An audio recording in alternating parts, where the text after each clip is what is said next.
Greetings, fellow readers and story lovers, and welcome back to my channel. We have almost made it through the entirety of Act 3, Scene 1. This is the last video I'm going to do on this scene. Afterwards, I'll be taking a little bit of a break from Shakespeare because we're moving into Pride Month, and I've got 4 Sapphic book reviews coming up in June. But for now, we're still talking about Shakespeare, still talking about Romeo and Juliet, still talking about Act 3, Scene 1, the turning point of the play. So let's dive back in with a little bit of a recap. As we've talked about in the last few videos, Romeo and Juliet is a tragedy of speed. Everything happens way too quickly for any of the characters to do anything about the outcome. This becomes especially apparent when we look at the timeline of events in the first 2 acts. They happen in the span of just 36 hours. The play starts on Monday morning with a brawl in the streets, and the second act ends with Romeo and Juliet's secret wedding on Monday afternoon. And by the way, I don't think I've mentioned this before, but Act 3, Scene 1 takes place on the very same Monday afternoon as Romeo and Juliet's wedding. Basically, Romeo goes from getting married to meeting up with Benvolio and Mercutio in the streets of Verona and moving straight into a fight with Tybalt. There is literally no time in between. Another thing that's worth keeping in mind is that almost the entirety of Act 2 happens in private and in secret. Romeo and Juliet have a private conversation in the Capulet orchard where they decide to get married. Romeo confides in Friar Lawrence, who agrees to marry him and Juliet secretly. Juliet tells the nurse about her intentions to marry Romeo, and the nurse goes out to conspire with Romeo, notably when his friends have already exited the scene. And their wedding also happens in complete secrecy, so nobody knows anything about their secret romance. Now, as I've already mentioned, Act 3, Scene 1 marks the turning point of the play. Romeo and Juliet has always been a tragedy. That much has been made clear to us from the very beginning. The prologue literally calls Romeo and Juliet a pair of star-crossed lovers and spells the ending out to us. But Act 3, Scene 1 is where the tragedy turns from inevitable to irrevocable. Acts 1 and 2 set the chain of events in motion that make it possible for the tragedy to occur, but Act 3, Scene 1 locks it into place and makes it so that none of the characters can escape it anymore. And this scene makes that clear from the very beginning, because it opens with some heavy-handed foreshadowing when Benvolio says to Mercutio that the day is hot, and these hot days is the mad blood stirring. He literally equates hot weather with hot tempers, which makes the brawl seem unavoidable from the start. As is Benvolio's nature, he wants to avoid conflict by removing himself from the situation, but Mercutio disagrees. He takes control of the situation via his language. Through incessant wordplay, which is both meant to be funny and serve as a reminder to the audience of the coming tragedy, he ramps up the tension further and further. When Tybalt shows up, he is determined to misunderstand his every word in order to antagonize him and goad him into a fight. Surprisingly, Tybalt doesn't immediately rise to those tones, but stays determined to find Romeo, who promptly enters the scene, from Friar Lawrence's cell where he just got married. Romeo refuses to respond to Tybalt's aggressive behavior with any more anger or fury of his own, and instead remains calm and respectful. Maybe even too much so, because Mercutio interprets his behavior as weakness and cowardice and steps in to fight Tybalt himself. And that's where we left off in the last video. Now, before we move further into the analysis, I just want to quickly reiterate that what we're seeing here are different ways these characters view masculinity. For Tybalt, masculinity is all about honor. He sees his honor impugned by Romeo showing up at the Capulet party and demands satisfaction through violence. For Mercutio, masculinity is all about performance. It needs to be loud and aggressive, and most of all, witnessed by others. Masculinity for him is all about how you're being perceived. That's why he's so affronted by Romeo's refusal to fight. It makes him look like a coward, and in Mercutio's mind, that's the worst offense of all. Romeo, on the other hand, tries to reject both of these ideas of masculinity. He shows respect and restraint and tries to de escalate the situation. And yet, like Benvolio before him, he fails. Among other things, because Verona is a violent place. It is baked into the city's very identity. And now, let's look at how the rest of the scene plays out, shall we? So, like I said, Mercutio steps in to fight Tybalt on Romeo's behalf. But the way he does so is worth looking at too. He says to Tybalt, "Good king of cats, nothing but one of your 9 lives that I mean to make bold withal, and as you shall use me hereafter, dry beat the rest of the 8. Will you pluck your sword out of his pilcher by the ears? Make haste, lest mine be about your ears ere it were out." So even as things start to get really serious, they're about to draw their swords, Mercutio is still making jokes at Tybalt's expense. He calls him good king of cats and jokes that he will take one of his 9 lives. This is a mocking reference to Tybalt's name, which is the same as that of a cat character in a popular folktale at the time. So Mercutio is still performing. He still doesn't take the situation entirely seriously, which goes to show just how normalized violence is in Verona if it can be treated like a game. Who doesn't treat it like a game, however, is Romeo, who immediately steps between the two squabblers and tells them to stop. He even explicitly mentions the prince's decree when he says, "Gentlemen, for shame, forbear this outrage. Tybalt, Mercutio, the prince expressly has forbid this bandying in Verona streets." This isn't just a random reference, by the way. It's meant to remind the audience of the stakes that were introduced at the beginning of the play, because it's going to become extremely relevant at the end of this scene. However, Tybalt and Mercutio do not listen. In fact, Tybalt stabs Mercutio from underneath Romeo's arm and then flees. Even that isn't a random detail here. Mercutio explicitly says to Romeo a little bit later on, "Why the devil came you between us? I was hurt under your arm." Which to me sounds as though he's placing at least some of the blame on Romeo. Almost like he's saying, "Because you came between us, I couldn't see this deadly blow coming." But I'm getting ahead of myself. The first thing that Mercutio says after being wounded is, "A plague a both your houses." He curses both the Capulets and the Montagues, and he even repeats this curse 2 more times, once in lines 95 to 96, and then again in line 102. That's 3 times in total, and that's not random either. Repetitions like these, especially when they come in threes, often give weight and meaning to the thing being repeated. So the more often Mercutio repeats his curse, the less it sounds like a throwaway line, and the more it starts to feel like something final, almost like a pronouncement. And by the way, this is also the reason why ChatGPT likes to do things in repetitions of threes, in like generally large language models, because it is a thing in literature that has been done for hundreds of years at this point. But back to the play.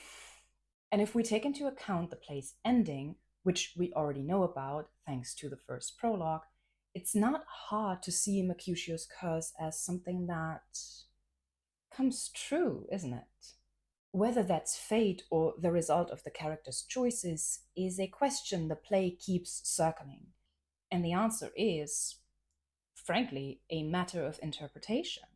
Yes, the characters make decisions that influence the tragedy, like Mercutio stepping in to fight Tybalt here, but at the same time, the circumstances that they find themselves in, like all of them running into each other on this hot day, feel almost inevitable. And then there's Romeo's reaction after he stabs Tybalt. But again, I'm getting ahead of myself. So Mercutio is hurt and mad about it, cursing both families. But even in that moment, he finds the time to make jokes. Describing his wound to Benvolio, he says, "'Tis not so deep as a well, nor so wide as a church door, but 'tis enough, 'twill serve. Ask for me tomorrow, and you shall find me a grave man. I am peppered, I warrant, for this world." So even though he recognizes that he is mortally wounded, he says that he's done for this world, he still makes light of the situation and tells Benvolio that he will find him a grave man. Now, grave can mean serious, which Mercutio isn't, so that's already a joke on that level. But grave is also a place where you bury dead people. So at the same time, he's also saying, "You will find me a dead man," which isn't so much a joke as it is, unfortunately, true. So Mercutio dies. Now, how does Romeo respond to this? Let's look at what he says. "This gentleman, the prince's near ally, my very friend, hath got this mortal hurt in my behalf, my reputation stained with Tybalt's slander, Tybalt that an hour hath been my cousin. O sweet Juliet, thy beauty hath made me effeminate, and in my temper softened valor's steel." So now that Mercutio has got hurt, he suddenly talks about honor and virtue. Now he suddenly cares that his reputation is stained with Tybalt's slander. Remember earlier in the scene, Tybalt called him a villain, but Romeo refused to rise to the bait. Now he suddenly regrets it. And who does he blame? Juliet, or more specifically, her beauty, who he says has made him effeminate, which means womanlike, and has taken away his valor, which is another word for courage. So let's talk about that, shall we? Because this reaction shows two things. One, Romeo accepts Mercutio's earlier interpretation of his behavior as cowardice, and two, he equates cowardice with femininity and courage with manliness, meaning he now subscribes to the very idea of masculinity which he previously tried to reject. This indicates a marked shift in Romeo's behavior, and it's one that's going to accompany us throughout the rest of this play. When Tybalt returns to the scene of the crime, Romeo abandons all rationality and restraint that he's previously shown and says this: "Again in triumph and Mercutio slain, away to heaven respective lenity and fire-eyed fury be my conduct now. Now, Tybalt, take the villain back again that late thou gavest me, for Mercutio's soul is but a little way above our heads, staying for thine to keep him company. Either thou or I or both must go with him." So immediately we see this shift in behavior in action. He says that fire-eyed fury will be his conduct now, that he fully intends to kill Tybalt for both his earlier insult and for killing Mercutio, and that he is fully prepared to die for his honor. "Either thou or I or both must go with him," he says, by which he means that either he or Tybalt or both of them must join Mercutio in death. This isn't just anger, it's performative and extreme. It's the moment Romeo fully gives in to the same honor-bound logic that has already led to Mercutio's death. And now it's going to lead to Tybalt's because Romeo has already decided to kill him in revenge. And from this point on, the tragedy is no longer just unavoidable, it has already happened. Everything that follows is no longer just a possibility, but a direct consequence of this precise moment. Now, I did say we would have to come back to Romeo's reaction to Tybalt's death, didn't I? So Tybalt goes down, and Benvolio immediately urges his friend to leave before anyone can find him with literal blood on his hands. But before Romeo goes, he says, "Oh, I am fortune's fool," in line 112. Now, what does that tell us about Romeo? He has just killed Tybalt. and immediately frames it as fate. To me, and I am aware that this drifts into personal interpretation territory, this reads as him trying to shirk responsibility for his actions. He sees himself as a victim of fate rather than someone who brought about his own misfortune. On a larger narrative level, this ties the story back to the prologue where Romeo and Juliet are called a pair of star-crossed lovers. So it is also valid to say that Romeo was doomed from the start. Once again, the play leaves us with that tension between fate and responsibility, without forcing us to choose. It's all a matter of interpretation. After Romeo leaves, the rest of the town gathers in the street and sees Tybalt's body. And if at this point you're wondering why it's only Tybalt's body and not Mercutio's, Benvolio took Mercutio into a nearby house, and that's where he died. And upon seeing the body of her nephew, Lady Capulet immediately demands retribution. She says, "Oh, the blood is spilled of my dear kinsman, prince, as thou art true, for blood of ours shed blood of Montague." So her immediate reaction to violence is more violence.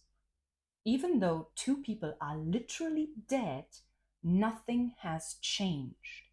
The feud is still ongoing. The prince then demands an explanation, and Benvolio tells him, "Romeo that spoke him fair," he means Tybalt here, "bid him bethink how nice the quarrel was, and urged withal your high displeasure.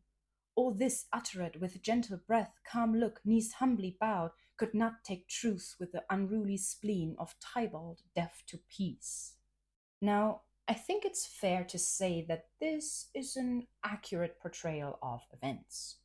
Tybalt started the fight, Romeo tried to make peace, but could not calm Tybalt down. But notice how much emphasis he puts on Romeo's calm, almost demure manner. He says that Romeo spoke with gentle breath, calm look, knees humbly bowed. Once again, we have a repetition of three. He really wants the prince to understand that Romeo tried his best to de escalate the situation. Now, given that Benvolio is Romeo's cousin, it's almost understandable that Lady Capulet doesn't believe him, which once again goes to show how deep the mistrust between these two families runs. The important thing, however, is this: the prince does believe Benvolio, even though Mercutio was his relative, so he would have every reason to be as furious as Lady Capulet. But he isn't, because as the ruler of Verona, he has to act as a voice of reason and authority. And that is reflected in his language too. And for that offense, he means killing Tybalt, immediately we do exile him hence. "I have an interest in your heart's proceeding, my blood for your rude brawls doth lie a bleeding, but I'll amerce you with so strong a fine, that you shall all repent this loss of mine. I will be deaf to pleading and excuses, nor tears nor prayers shall purchase out abuses. Therefore use none, let Romeo hence in haste, else when he is found, that hour is his last. Bear hence this body, and attend our will, mercy but murders, pardoning those that kill." First of all, he remains calm and dignified. He uses formal language, refers to himself in the first person plural, so every time he says we or our, he is referring to himself, and he talks in rhyming pairs.